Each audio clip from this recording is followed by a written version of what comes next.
एक स्थान पर जीर्णधन नाम का एक बनिए का लड़का रहता था। धन की खोज में उसने परदेश जाने का विचार किया।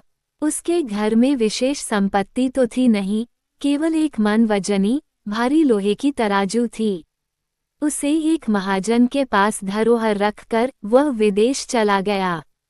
विदेश से वापस आने के बाद उसने महाजन से अपनी धरोहर वापस मांगी। महाजन ने कहा वह लोहे की तराजू तो चूहों ने खा ली।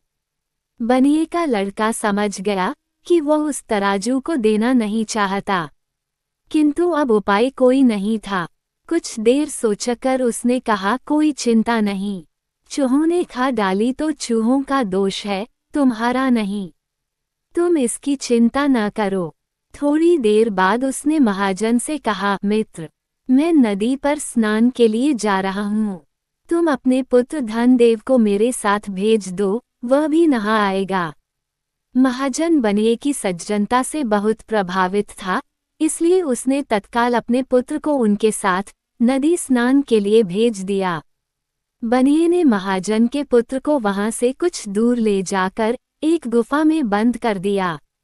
गुफा के द्वार पर बड़ी सी शिला रख दी, जिससे वह बचकर भाग न पाए। उसे वहां बंद करके जब वह महाजन के घर आया तो महाजन ने पूछा, मेरा लड़का भी तो तेरे साथ स्नान के लिए गया था, वह कहाँ है? बनिए ने कहा उसे चील उठाकर ले गई है। महाजन, ये कैसे हो सकता है? कभी चील भी इतने बड़े बच्चे को उठा कर ले जा सकती है? बनिया, भले आदमी, यदि चील बच्चे को उठाकर नहीं ले जा सकती तो चूहे भी मन भर भारी तराजू को नहीं खा सकते।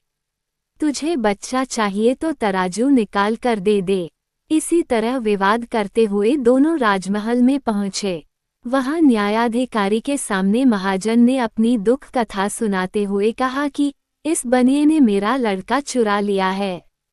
धर्माधिकारी ने बनिए से कहा, इसका लड़का इसे दे दो। बनिया बोल, महाराज, उसे तो चील उठा ले गई है। धर्माधिकारी, क्या कभी चील भी बच्चे को उठा ले जा सकती है? बनिया, प्रभु, यदि मन भर भारी तराजू को चूहे खा सकते हैं तो चील भी बच्चे को उठाकर ले जा सकती है। धर्माधिकारी के प्रश्न पर बनिए ने अपनी तराजू का सब वृतांत कह सुनाया। सारी बात सुनने के बाद धर्माधिकारी ने कठोर शब्दों में तराजू वापस देने की बात कही। महाजन को तराजू देकर अपने लड़के को वापस लेना पड़ा।